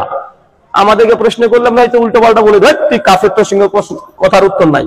আমরা বলি কি বলি না? যদি কোন একজন খ্রিস্টান যদি প্রশ্ন করে আগে থেকে বলে ও তো খ্রিস্টান, ও নাস্তিক, ওর কথা জবাব দেওয়ার দরকার নেই, আমরা বলি কি বলি না? বলি। এমন কোন নাস্তিক যদি প্রশ্ন করে দেয়, বলো তো আল্লাহকে কে সৃষ্টি করেছে? ভাই প্রশ্ন করে কি করে না? হ্যাঁ, প্রশ্ন করে না যে আল্লাহকে কে সৃষ্টি করেছে? এখন যে যদি কেউ বলে তখন আমরা বলে এইসব আলফাল প্রশ্ন। ভাই এটা আলফাল প্রশ্ন হতে পারে, কিন্তু জবাব আছে না নাই? আচ্ছা, কে জবাব দিতে পারবেন? আল্লাহকে কে সৃষ্টি করেছে বলেন? হ্যাঁ, আল্লাহকে সূরা ইখলাস সৃষ্টি করেছে। নাস্তিকদের প্রশ্ন না শেখ, যে তোমাদের আল্লাহকে কে সৃষ্টি করেছে? বুঝলাম গোটা সৃষ্টি জগৎ আল্লাহ সৃষ্টি করেছে, তো আল্লাহকে কে সৃষ্টি করলো? এই প্রশ্ন আছে না নাই? আছে। সহজ উত্তর আপনি দিতে পারবেন। কেন জানেন? এখন ধরেন, আচ্ছা অবিবাহিত কেউ ছেলে আছে কিনা? অবিবাহিত ছেলে বিয়ে যে করেনি কে আছে? একটু হাত তোলো তো। দাঁড়াও, দেখে তো মনে হচ্ছে বিয়ে হয়নি, দাড়ি গোপি ঠিক উঠেনি না? উঠেছে তো। তোমার ছেলে কয়টা? হ্যাঁ, স্ত্রী ভালো আছে? নাম কি স্ত্রীর? কোন ক্লাসে পড়তো তোমার স্ত্রী? হ্যাঁ, তোমার শাশুড়ি ভালো আছে? হ্যাঁ, উত্তর দাও। শ্বশুর ভালো আছে তো? শ্বশুর বাড়িতে গিয়েছিলে? কবে আসলে? হ্যাঁ, তুমি তোমার স্ত্রীকে মারো নাকি? কবে মারো? আচ্ছা, এখন যদি 1 কোটি প্রশ্ন করে ওকে এ কেন্দ্রিক, এর উত্তর কি? কি উত্তর বলেন তো ভাই? হুজুর পাগল নাকি? বলছেন বিয়ে করেনি, আর আমার বউ কে বলেছে? বউ দেখতে কেমন? ছেলে কয়জন? আমি বিয়ে করিনি। এই প্রশ্ন ওর জন্য অ্যাপ্লাই হবে? কথা বলে হবে? আরে তো বিয়ে করেনি, তো বউ দুটানোর কথা আসে কি হবে? ও তো স্ত্রী নাই, ও ছেলে হবে কিভাবে? এই যে প্রশ্ন যেমন অনর্থক প্রশ্ন, আল্লাহকে কে সৃষ্টি করেছে এই প্রশ্নটা অনর্থক। আর যিনি স্রষ্টা, উনি তো স্রষ্টা, উনি সৃষ্টি না। প্রত্যেক সৃষ্টির স্রষ্টা হয়, যিনি স্রষ্টা তারপর স্রষ্টা হবে নাকি? কথা বলেন। এখন যদি বলি যে ভাই প্রথম চাঁদে কে গিয়েছে? উত্তর দেন নীল আর্মস্ট্রং। এখন যদি বলি তার আগে কে গিয়েছে? হ্যাঁ, আগে কে গিয়েছে? আরে বলেন কে গিয়েছে? যতই চিৎকার মেরে বলি যে আর্মস্ট্রং এর আগে কে চাঁদে গেছে, আর কে তো যায়নি, বলবো কি হবে? তো আল্লাহ তো স্রষ্টা, তিনি তো সৃষ্টি না। আপনি যতই বলেন আল্লাহকে কে সৃষ্টি করেছে, প্রশ্নটাই বাতিল। প্রশ্নটা বাতিল না ভাইজান? এই প্রশ্নটাই অনর্থক। মনে রাখবেন, যুক্তি দিয়ে 9কে 6 করে দেওয়া যাবে, অঙ্ক দিয়ে 9কে 6 করে দেওয়া যাবে। আচ্ছা, 3 জন ব্যক্তি দাঁড়ান তো এখনই, যার পড়াশোনা করেন অন্তত 3 জন। আরেকজন দাঁড়ান, আজকে দাঁড়ান, এইভাবেই হবে যুবকদের। আরেকজন দাঁড়াও, কই রে ভাই? 3 জন। আরেকজন, তুমি দাঁড়াও, তুমি মিডিয়া নাকি ভাইজান? ও, তাও ভালো। তোমার কাছে 20 টাকা আছে। কত টাকা? 20। তোমার কাছে 20 টাকা আছে, তোমার কাছে 20 টাকা আছে। 3 জনে ক টাকা হলো চাচা? মুরব্বি ক টাকা হলো? 3 কুইন কত? 60 টাকা। মনে রাখেন সবাই, আমি টাকাকে এখন থেকে গাইড করে দেবো যুক্তি দিয়ে। এই 60 টাকা হারিয়ে দেবো। আমার কাছে মোবাইল আছে, এই মোবাইলের দাম 50 টাকা। কত টাকা? ওদের কাছে কয় টাকা আছে? 60 টাকা। 3 জন ব্যক্তি আমার কাছে চলে এসেছে, ভাই আপনার মোবাইলটা কিনবো, দাম কত? আমি 3 জন এসেছে, আমি বললাম যে 60 টাকা। দাম কত আসলে? 50। আমি কত টাকা দিয়ে বিক্রি করছি? 60 টাকা দিয়ে। আমাকে 60 টাকা দিয়েছেন, মোবাইলটা দিয়েছি, ওরা চলে গেছে। আমাদের 60 টাকা আছে, কত টাকা অতিরিক্ত লাভ করলাম? 10 টাকা। ওরা চলে গেছে। এখন আমি মনে করছি যে না, 10 টাকা অতিরিক্ত লাভ করেছি, হারাম হয়ে গেল। বাজার মূল্যের চাইতে অতিরিক্ত 10 টাকা লাভ করেছি। পরে অনুভব করলাম, বুঝতে পারলাম, আমি যে না, টাকাটা ঘুরিয়ে দিই। সঙ্গে সঙ্গে 10 টাকাটা নিয়ে আমি বাইরে গিয়ে দেখছি যে ছেলে 3 জন নাই, চলে গেছে, দোকান ছিল অনেকটা দূরে। কিন্তু আমার মনের মধ্যে খটখটে গেলে 10 টাকা হারাম, খাওয়া যাবে না। সঙ্গে সঙ্গে করলাম কি, একটা টোটো দেখলাম, টোটো বোঝেন তো? অটো দেখলাম, অটো আলাকে বললাম চলেন তো, ওই যে 3 জন হেঁটে যাচ্ছে অনেক দূরে, ওদের কাছে আমাকে নিয়ে চলেন। তো চলে গেছি। 3 জন মধ্যে তারা একটু থামেন, ভাইজান থামেন। তখন আমি বললাম দেখেন, আসলে মূল্যের দাম ছিল 50 টাকা, আমি 10 টাকা অতিরিক্ত 60 টাকা নিয়ে নিয়েছি, তো আমি ভুল করেছি। তো এক কাজ করেন, আমি টাকাটা ঘুরিয়ে দেওয়ার জন্য, ফেরত দেওয়ার জন্য এসেছি। তো ওই 10 টাকা যে আমার কাছে আছে অতিরিক্ত, দাঁড়িয়ে থাকো, দাঁড়াও, আছে তোমাদের এখন শেষ হয়নি। 10টা কত টাকা আছে বলেন তো হচ্ছে অতিরিক্ত? ক টাকা? 10 টাকা। তা আমি করলাম কি 4 টাকা, বললো রিক্সাওয়ালা ভাড়া চলে 4 টাকা, বলছে আমার 4 টাকা হয়েছে, ও 4 টাকা দিয়ে দিলাম, আছে ক টাকা? 6 টাকা। এই 6 টাকা তিনজনকে দিয়ে দিলাম 2 টাকা 2 টাকা 2 টাকা করে। এদের খরচ কত করে হলো তাহলে? কত? 18 করে না? 18 টাকা করে। রিক্সাওয়ালাকে ক টাকা দিয়েছি? 4 টাকা। আচ্ছা 18 টাকা 18 টাকা 18 টাকা ছিল কত করে দেখাচ্ছে? 20 টাকা করে। খরচ কত করলো? 18 টাকা করে। তাহলে হয়ে যান 18 টাকা। 3 18 কত গো? হ্যাঁ 3 18 কত? 54। রিক্সাওয়ালাকে ক টাকা দিয়েছে? 4 টাকা। 54 4 কত হলো? 58। 2 টাকা কই গেল? মাথার উপর দিয়ে যাচ্ছে নাকি? আমি তো দিলাম 10 টাকা, 10 টাকা দিইনি ভাইদের ফেরত।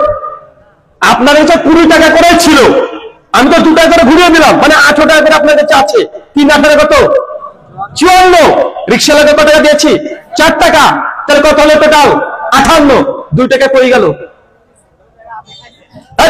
আমি তো 10 টাকা, 10 টাকা 4 টাকা আমি দিলাম রিক্সাওয়ালাকে, আর 6 টাকা ওদেরকে দিয়ে দিয়েছি, এটা 10 টাকা শেষ। ভাই 10 টাকা শেষ না? 10 টাকা ছিল, 6 টাকা ওদেরকে দিলাম, 4 টাকা রিক্সাওয়ালাকে ভাড়া দিলাম। আমার কাছে কোনো টাকা ছিল ভাই? আমার কাছে আমার দিচ্ছে রে ভাই, আমি তো দিয়ে দিয়েছি। আমি তো 50 টাকায় নিলাম, আমি 50 টাকা নিয়েছি না দোকানদার হিসাবে? 50 টাকা নিয়েছি, 10 টাকা মধ্যে 6 টাকা একে দিলাম, 4 টাকা আমি কাকে দিলাম? রিক্সাওয়ালাকে। টোটাল কত হচ্ছে? 3 18 54। রিক্সাওয়ালা 4 টাকা 18 টাকা, 2 টাকা কই? এবার আপনি বসে বসে খোঁজেন, এবার বসেন, বসে পড়েন। তারপরে বলতে হচ্ছে ম্যাথামেটিক্স, অঙ্কের মধ্যেও যদি যুক্তি প্রয়োগ করি বা ভুল ভাল করা যাবে কি যাবে না? চোখের বড়তে 2 টাকা নাই, 2 টাকা হারিয়ে গেছে। আপনি গণিত শাস্ত্র নিয়ে আসেন। এবার মানুষ যা দেখে, চোখ দিয়ে দেখছেন, ভুল দেখেন। আপনি দেখবেন রাজশাহী স্টেশনে চলে যাবেন, ট্রেন দাঁড়িয়ে থাকবে, ট্রেনের প্রথম কাতা দেখবেন কত বড়, শেষের দিকে তাকান 20 লাখ ঢোপের সমান। চোখ কি দেখছে? হ্যাঁ, ভুল হচ্ছে না ভাইজান? মাঠে চলে যান, এতে তাকাবেন যে এই পৃথিবীটা আস্তে আস্তে, আকাশটা পানির মধ্যে ডুবে গেল, পাহাড়ের মধ্যে ঢুকে গেল, গাছের মধ্যে ঢুকে যাচ্ছে। এই চোখ কি দেখলো? ভুল হচ্ছে না ভাইজান? আচ্ছা আপনাকে আর একটু বুঝাই, আপনি বুঝতে পারবেন। যুক্তি দিয়ে যে কোনো জিনিসকে 9কে 6 করে দেওয়া যাবে, সবসময় যুক্তি নির্ভর নয়। ধরেন একটা বিল্ডিং, এই বিল্ডিংটা তৈরি করতে 10 জন মিস্ত্রি 3 দিন সময় লেগেছে। কি বললাম বলেন তো ভাইজান? 10 জন মিস্ত্রি কয়দিন সময় লেগেছে? 3 দিন। এখন আপনাকে অঙ্ক দিচ্ছি, যদি 1 কোটি মিস্ত্রি লেবার লাগিয়ে দিই এই প্যান্ডেল তৈরি করতে কতদিন সময় লাগবে? 1 কোটি যদি শ্রমিক দিই কতদিন সময় লাগবে? হ্যাঁ, উত্তর দেন। সেকেন্ডে চলে আসবে না? 1 সেকেন্ডে এই প্যান্ডেলটা তৈরি করা হবে। আপনার যদি 1 কোটি শ্রমিক দিয়ে 1 সেকেন্ডে এই প্যান্ডেল তৈরি করে দেখাতে পারবেন? অঙ্ক ঠিক, উত্তর ঠিক, কিন্তু বাস্তবতা বিরোধী। বাস্তবতা বিরোধী না ভাইজান? তাহলে সবকিছুই নাস্তিকরা যদি প্রশ্ন করে যে আল্লাহকে কে তৈরি করেছে, আল্লাহ তিনি স্রষ্টা, তুমি প্রশ্ন করলেই যে প্রশ্ন ঠিক হয়ে গেল, ব্যাপারটা তেমন নয়। যেন একজন অবিবাহিত ছেলেকে যদি বলি তোমার বউ কেমন আছে, ছেলে কেমন আছে, এই প্রশ্ন যেমন একজন অবিবাহিত ব্যক্তির জন্য অনার্থক, আল্লাহকে কে সৃষ্টি করেছে এটা অনার্থক। 2 নম্বর বৈশিষ্ট্য, আল্লাহ সুবহানাহু ওয়া তাআলা তিনি মৃত্যু বরণ করতে করেন না। যে মরবে সেই সন্ন্যাসী আল্লাহময়। এক কথাই 3, যিনি আল্লাহ হবেন তাকে চোখ দিয়ে দেখতে পাবেন না। কি বললাম বলেন তো? আল্লাহকে চোখ দিয়ে দেখা যায়? দেখা যায় না কেন? আপনাদের দেওয়ানবাগি পীর দেখেছে না? ওই যে ভিডিও একটা আছে দেখবেন ইউটিউবে, দেওয়ানবাগি পীরকে যখন রোহিঙ্গা মুসলিমদের পুরো আক্রমণ করা হচ্ছে, তখন প্রশ্ন করা হচ্ছে যে হুজুর আমাদের মুসলিমদের পুরো তো এত আক্রমণ করা হচ্ছে, তো বলেন তো এই এখন আমাদের কি করণীয়? তো দেওয়ানবাগি পীর জবাব দিয়ে বলছে, বাবারে আল্লাহর সাথে গতকাল রাত্রে আমার মুলাকাত হয়েছে, মিটিং হয়েছে। আল্লাহ বলেছেন ইন্নাল্লাহা মা'আস সাবিরিন, তোমরা ধৈর্য ধারণ করো, আল্লাহ আমি সঙ্গেই আছি। তো আপনার দেওয়ানবাগি পীর মাঝে মধ্যে আল্লাহর সঙ্গে কথা বলতো না? অনেক হুজুর কেবলা তারা বলে যে আমি আল্লাহর সঙ্গে দিদার করেছি। তো পীর সাহেব যে দিদার প্রতিদিনই করছে, একটা বই আছে নাম ফাজালে আমল, নাম শোনা আছে না ভাইজান? বই ফাজালে সালাতের 67 নম্বর পৃষ্ঠা, করাচি পাকিস্তান থেকে ছাপা, লেখা আছে যে ইমাম আবু হানিফা রাহিমাহুল্লাহ আল্লাহকে 1 বার 2 বার নয় 99 বার দেখেছেন। কতবার? 99 বার। এরা হচ্ছে শাফি মাযহাব যারা মানে, ওরা আবার আরেক ভাবে বলে, ওই তোমাদের ইমাম 99 বার, তুমি জানো আমাদের ইমাম শাফি তিনি আল্লাহকে 100 বার দেখেছে। কতবার? 100 বার, মানে সেঞ্চুরি করে দিয়েছে। আর যারা পীর তরিকা বিশ্বাসী এদের তো পাত্তা পায় মুশকিল। ওদের একজন বড় পীর আছে আব্দুল কাদের জিলানী রাহিমাহুল্লাহ, না আর একজন আছে বাইজিদ বুস্তামি, মানে আব্দুল কাদের জিলানীরও আগের পীরও বাইজিদ বুস্তামি। উনি আবার বলছেন, দেখবেন এটা বই আছে তাসকিয়াতুল আউলিয়া 2য় খণ্ড 228 পৃষ্ঠা মেরাজ অধ্যায়, প্রথমে লেখা আছে যে আমাদের পীর বাইজিদ বুস্তামি 1 বার 2 বার নয় আল্লাহকে 1001 বার দেখেছে। আর আমি কি বললাম, যিনি আল্লাহ হবেন তাকে দুনিয়ার চোখ দিয়ে দৈব দৃষ্টি দিয়ে দেখা সম্ভব নয়, দেখতে পারেন না। কেন? কোরআনে আছে সূরা আনাম সূরা নম্বর 6 আয়াত নম্বর 3 আল্লাহ বলছেন লা তুদরিকুল আবসার, আমি আল্লাহকে এই চোখ দিয়ে দেখা সম্ভব নয়। পরিষ্কার হবে সূরা আরাফ সূরা 7 আয়াত নম্বর 43 আল্লাহ বলছেন লান তারানি মূসা, তুমি কখনো আমাকে দেখতে পাবে না। নবী মূসা আল্লাহকে দেখতে চেয়েছিল না? অত বড় জলিলুল কদর একজন নবী যে ফেরেশতাকে থাপ্পড় মেরে তাকে চোখ কানা করে দেয়, ওই ব্যক্তি আল্লাহকে দেখতে পায় না। আর বাংলাদেশে বা আমাদের ইন্ডিয়াতে কিছু গাঁজাখোর মদখোর মাতাল পীর সাহেব অনেকে আল্লাহকে প্রতিদিনই দেখে। আমরা মানে গাঁজা খাই যে আমরা বিশ্বাস করবো ওগুলো? আমরা হালাসা কি গাঁজা খাই নাকি যে বলবো আমরা বিশ্বাস করে নেবো? আরে নবী মূসার মতো ব্যক্তি সেই আল্লাহকে দেখতে পায় না। আল্লাহ সুবহানাহু ওয়া তাআলা শুধু নূরের তাজাল্লি দেখে অজ্ঞান হয়ে পড়ে যায়। তাহলে বোঝা গেল আল্লাহকে দেখা সম্ভব নয়। সহিহ বুখারী 7380 নম্বর হাদিস কিতাবুত তাওহীদ, আমাদের আয়েশা রাদিয়াল্লাহু তাআলা তিনি বলছেন ওমান হাদাসাকা আন্না মুহাম্মদ সাল্লাল্লাহু আলাইহি সাল্লাম রাই রাব্বাহু ফাকাদ কাযাব, যে ব্যক্তি বলবে আল্লাহর নবী স্বয়ং আল্লাহকে দেখেছে ফাকাদ কাযাব, এই ব্যক্তি 1 নম্বর ডাহা, কাঁচা মিথ্যুক। বুঝতে পারলেন না ভাইজান? এখন যতজন পীর সাহেব দাবি করবে যে আমি আল্লাহকে দেখেছি, এ পীর না শয়তান? ও আল্লাহকে দেখেছে না শয়তানকে দেখেছে? ও নিজেই শয়তান, শয়তানকে সঙ্গে দিদার হয়েছে, আল্লাহর সঙ্গে না। কেন? চোখ দিয়ে আল্লাহকে দেখা সম্ভব নয়। আল্লাহ নবী নিজেই দেখেনি। আমাদের আয়েশা রাদিয়াল্লাহু আনহা ডাইরেক্ট বলছেন যে ব্যক্তি বলে নবী আল্লাহকে দেখেছে মেরাজের রাত্রিতে ফাকাদ কাযাব, এই ব্যক্তি মিথ্যা কথা বলছে। আচ্ছা, নবী প্রসঙ্গে সবচেয়ে ভালো কে জানবেন? কে জানবে বলেন তো? তার স্ত্রী তো ভালো জানবে, তাই না ভাইজান? তিনি বলছেন যে দেখেননি। তবে হ্যাঁ, সহিহ বুখারী 824 নম্বর হাদিস, সাহাবীরা আল্লাহর নবীকে বলছে ইয়া রাসূলুল্লাহ, আমরা কি আল্লাহকে কখনো দেখতে পাবো না? তাহলে বোঝা গেল সাহাবীরা আল্লাহকে দেখেনি বলেই তো প্রশ্ন করছে, তাই না ভাইজান? তো আল্লাহ নবী বলছেন যে রাত্রিতে পূর্ণিমার রাত আকাশে কোনো মেঘ থাকে না, চন্দ্র দেখতে সমস্যা হয়? সাহাবী বলছে লা ইয়া রাসূলুল্লাহ, না নবী কোনো সমস্যা হয় না। এটা দিনের বেলায় একদম সূর্য যদি আকাশে মেঘ না থাকে সূর্য দেখতে তোমাদের কোনো সমস্যা হয়? এটা ইয়া রাসূলুল্লাহ, না কোনো সমস্যা হয় না। আল্লাহ বলছে তোমরাও তদ্রূপ এখন যখন চন্দ্র সূর্য দেখছো যদি জান্নাতে যাও তোমরা আল্লাহকে সেইভাবে দেখতে পাবে। জান্নাতীদের সবচেয়ে বড় নিয়ামত তাদের রব যাকে না দেখে এতদিন বিশ্বাস করেছে সেই দিন সরাসরি আল্লাহকে দেখতে পাবে, দিদার করবে। এই যে জান্নাতীদের সবচেয়ে বড় নিয়ামত। আমাদের পীর সাহেব যে দুনিয়াতে দেখে ফেলছে আল্লাহকে, একবার নয় 1001 বার, কেউ বলছে 100 বার, কেউ বলছে 99 বার। আমি যেখানে বসবাস করি মুর্শিদাবাদ, আমার বাড়ি থেকে 18 কিলোমিটার দূরেই নদিয়া বলে একটা জেলা আছে, হুগুলবাড়ি একটা জায়গা। আমি 2012 আগে আমি বারবার অনেকবারই বলেছি যে নামাজ রোজা হজ জাকাত কিছু বুঝতাম না। 2012 পরে এই দিন ইসলামকে বুঝেছি। তো 12 আগে খুব ভালো মনে পড়ে মাধ্যমিকের আগে কিংবা পরে আমার পিসিমা বাড়িতে বেড়াতে এসেছিল দুর্গাপুজোর সময়তে। তো সেই সময় তোমার পিসিমা দেবী দুর্গার 10 হাতে প্রসাদ দেবেন এই মানত করেছিলেন। আর সেই সময় আমরা দিন ধর্ম কিছু বুঝি না, সাইকেল আছে, পিসিমা বললো যে চল যাই। আচ্ছা গিয়ে কি হবে? বলছে আমার মানত করা আছে 10 হাতে 10 কোনা প্রসাদ দিব। কিসের কারণে যেন মানতটা করেছিল। আমি তখন পিসিমাকে বললাম যে ঠিক আছে চলো, কোনো সমস্যা নেই। তারপরে যেতে যেতে গল্প করছে আর বলছে যে আমাদের এই দেবী যেটা আছে না, একসঙ্গে দুর্গাও আছে কালীও আছে। দুর্গা আর কালী দুজনই আছে। কালী হয় কমপক্ষে 3 রকমের। কালী পুজো কয় রকমের হয়? একটা দেখেন কুচকুচে কালী, একটা কালো একদম আছে না ভাইজান, সাইজে ছোট হয়, কুচকুচে, ওটাকে বলে শ্মশান কালী। কি কালী? শ্মশান কালী। আর একটা কিছুদিন আগে ঘটে গেল যে কালী পূজা নীল বর্ণের, ওটাকে বলে শ্যামা কালী। মানে কালীর কমপক্ষে 8টা রূপ, 108 খানা নাম আছে। তো ওইখানে বলছে শ্মশান কালী, ওই মা কালী নাকি জাগ্রত দেবী, মাঝে মাঝে জেগে যায়। যখন এই কথা বলেছে আমার তো খুব দেখার ইচ্ছা যে মা কালী জেগে যে আমি দেখবো, খুব ইচ্ছা। যে জাগ্রত দেবীকে দেখবো। আচ্ছা তুই চলো তাহলে যাই। আগ্রহ বেড়ে গেল যে জাগ্রত কালীকে আমি দেখবো এখন।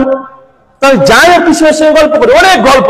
18 কিলোমিটার রাস্তা সাইকেলে যাচ্ছি, তাহলে বুঝতে পারছেন অনেক লম্বা সময়।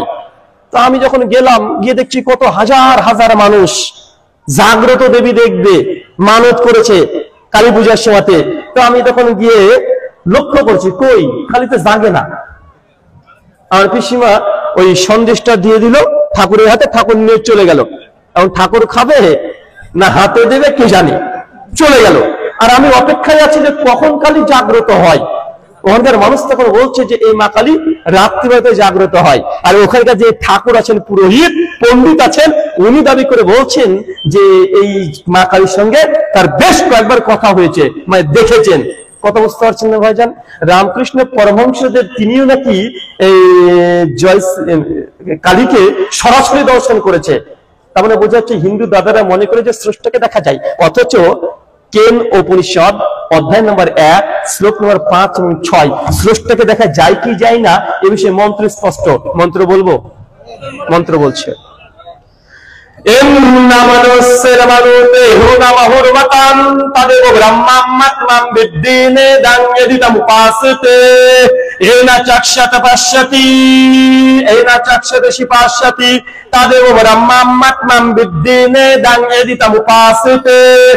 যে ব্যক্তি বলে মহান সত্য ঈশ্বরকে এই মন দ্বারা কল্পনা করেছি, সে সত্যিকার ঈশ্বরকে কোনো কল্পনা করেনি। তাদেব ব্রহ্মাত্মাম বিদ্যি নেদাং এদিতাম আসতে, যিনি ঈশ্বর হবেন তাকে মন দ্বারা কল্পনা করা সম্ভব নয়। এ না চাক্ষাত পাশ্যতি এ না চাক্ষাত শিপাশ্যতি তাদেব ব্রহ্মাত্মাম বিদ্যি নেদাং এদিতাম উপাসতে।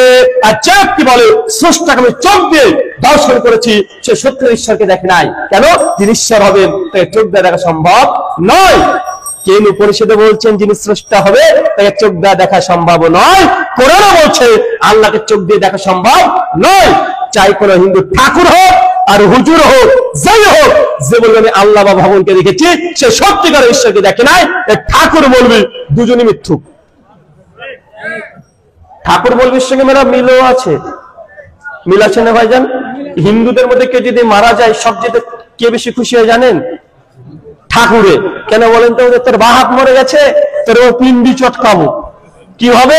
ওই যে 11 দিনে একাদশী হবে, ওই যে যজ্ঞ করবে আর মৃত মানুষের পিন্ডি চটকাবে। এখন ওই মন্ত্রতন্ত্র পাঠ করে তাকে নাকি স্বর্গে এখন ঠেলে ঢুকে দিবে। আর আমাদেরও হুজুর আছে, যদি কারো কেউ মারা যায় হুজুর দেখবেন ভোরবেলাতে চলে আসবে। আপনার যদি বাপ মারা যায় আপনার পাশে পাশে ঘোরাঘুরি করবে আর বলবে বেটা সবার বাপ তো আর বেঁচে থাকে না, সকলকে দুনিয়া থেকে চলে যেতে হবে। কুল্লু নাফসিন যায়কাতুল মাউত, কোরআনে আয়াত 2-4টা শুনিয়ে দিয়ে বলে টেনশন করিস না, এখন দুনিয়া থেকে তো চলেই গেছে। এখন বাপের জন্য কিছু কর, যে তোর বাপের রূহটা যেন জান্নাতে যেতে পারে। এখন বেটা আমার আব্বাকে মানে যখন জীবিত ছিল তখন তো কিছু করিনি, তো হুজুর কি করতে হবে? হুজুর কিন্তু মনে মনে খুশি। কেন বলেন তো? তার বাপ মারা গেছে মানে এখন 3 দিনে মিলাদ, 7 দিনে মিলাদ, 11 দিনে মিলাদ, 40-এতে বড় ধরনের একদম খাওয়া দাওয়ার ব্যাপার, বুট গোনা, ছোলা গোনা, কত কি আছে। আছে না? নাই কথা বলেন? আছে। আর হিন্দুদের মধ্যে আর এক ক্যাটাগরির লোক খুব খুশি হয়, তা হচ্ছে নাপিত। কে বলেন তো ভাইজান? নাপিত। কেন বলতো? তোর বাপ মারা গেছে, তোর 14 গোষ্ঠীকে নেড়া করে টাকলু করে ছেড়ে দেবো, ওই টাকলু করে নেওয়া যায়। আর আমাদের হুজুররাও আছে যে তোর বাপ মরে গেছে, তোর বুট ছিল সব গুনে, এখন গুনে গুনে টাকা। আছে না? নাই? আছে। ছেলেকে গিয়ে বলছে যে বাবা তোর আব্বা কি কোরআনের খতম দিয়েছে? ওই যে হুজুর আব্বা তো কোরআনই পড়া জানতো না। ওই যে ইন্নালিল্লাহ, কি বলিস রে? আরে কোরআন যদি খতম না দিস তাহলে তো তোর বাপ তো কবর আযাব পাবে। ছেলে তখন ভয়ে আব্বা কবর আযাব পাবে, হুজুর কি করতে হবে? হুজুর তখন বলছে দেখ আমি এই রমজানের মাসে 3 বার কোরআন খতম দিয়েছি, 3 বার স্টকে আছে মাল, একদম 3 বার দিয়েছি। তুই যদি চাস তো তোর বাপের নামে একটা বক্সিয়ে দেবো, মানে সেন্ড করবো। আপনি বলছেন যে হুজুর তাই, তো কি করতে হবে? তুই এক কাজ কর, তোর আব্বার নামে কয়টা খতম দিবি? বলছে অন্তত 1খানা আগে দেন। বলছে ঠিক আছে দিয়ে দেন। বলছে কিছু হাদিয়া লাগবে। যে তো কত লাগবে? বলছে তোর বাপ তো আমার বন্ধু লোক ছিল, কি আর দিবি? 2000 টাকা দিস। হুজুর একটু কম দিলে হয় না? আচ্ছা 1500 টাকা দিস, যা এখন আপনি বললেন যে ঠিক আছে 1500 টাকা নেন, আপনাকে তো বলছে তোর বাপের নামটা বল, তার বাপের নাম বল, 14 গোষ্ঠীর নাম নিয়ে হুজুর চোখ বন্ধ করে কি বলে 3 বার ফু দিয়ে দিয়েছে, বলছে যা তোর আব্বার আমলে এই একটা করে আমার দোকানে ছিল, চলে গেল। আছে না কথা বলেন? এটা ব্যবসা চলছে না? সূরা তাওবা আয়াত নম্বর 33 আল্লাহ বলছেন ইয়া আইয়ুহাল্লাযিনা আমানু ইন্না কাসীরাম মিনাল আহবারি ওয়ার রুহবান লা ইয়াকুলুনা আমালা নাস বিল বাতিল। শুনো বিশ্বাসীগণ, তোমাদের মধ্যে এমন কিছু আলেম আছে, আহবার আর রুহবান এবং সুফি পীর সাহেব আছে, যারা মানুষের টাকাকে আত্মসাৎ করে। আত্মসাৎ করছে না ভাইজান? কোরআনে বলছে ইয়া আইয়ুহাল্লাযিনা আমানু, হে বিশ্বাসীগণ, ইন্না কাসীরাম মিনাল আহবারি ওয়ার রুহবান, মানুষের মধ্যে অনেক আলেম আছে, দরবেশ আছে, পীর সাহেব আছে, যা মানুষের টাকা পয়সাকে আত্মসাৎ করছে বাতিল পন্থায়। এলে বাতিল পন্থায় আত্মসাৎ করা হচ্ছে না, মাজারে গিয়ে টাকা নেওয়া হচ্ছে না ভাইজান, চাদর চড়াচ্ছে, কত কি করছে। কোরআনের আয়াত থেকে স্পষ্ট প্রমাণিত। আল্লাহ সুবহানাহু ওয়া তাআলা এই ফিতনা থেকে মুসলিম উম্মাহকে তুমি রক্ষা করে বলে পড়ি আমিন। 4 নাম্বার আল্লাহর বৈশিষ্ট্য। কয় নাম্বার? 4 নাম্বার। যিনি আল্লাহ হবেন তিনি দুনিয়াতে কখনো আসবেন না। আল্লাহ দুনিয়াতে আসেন? পৃথিবীর সমস্ত ঈশ্বরকে দেখেন দুনিয়াতে আসে। কৃষ্ণ এসেছেন, যিশু এসেছেন, রাম এসেছেন, লক্ষ্মণ এসেছেন, সবাই দুনিয়াতে এসেছে, আসে নাই? আসেন। কিন্তু আল্লাহ সুবহানাহু ওয়া তাআলা তাকে দুনিয়াতে আসার প্রয়োজন হয় না, তিনি বলেন কুন ফায়াকুন, হও, আর সঙ্গে সঙ্গে হয়ে যায়। আল্লাহ দুনিয়াতে আসার প্রয়োজন নেই। বলেন তো 4টে আল্লাহর বৈশিষ্ট্য বলেছে, কি কি বৈশিষ্ট্য বললাম? একজন হাত করে বলতে পারবেন? বলেন, 4টে বৈশিষ্ট্য কথা বলেছি, কে বলবে? আপনি বলবেন? বলেন তো।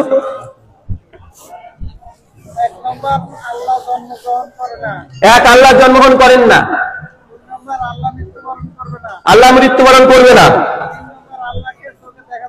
3 নম্বর, আল্লাহকে চোখে দেখা সম্ভব নয় এই দুনিয়াতে, মৃত্যুর পর দেখতে পাবেন ইনশাআল্লাহ। জি। 4 নম্বর ভুলে যান। হ্যাঁ, আল্লাহ সুবহানাহু ওয়া তাআলা সৃষ্টি জগতের মধ্যে মানুষের স্রোত ধরে বা কোনো প্রাণীর স্রোত ধরে, কেন সমাজে আছে না ঈশ্বর মানুষের রূপ ধরে আসলেন, ঈশ্বর গরু হয়ে চলে যেতেন, তার জন্য গরু আমার মা।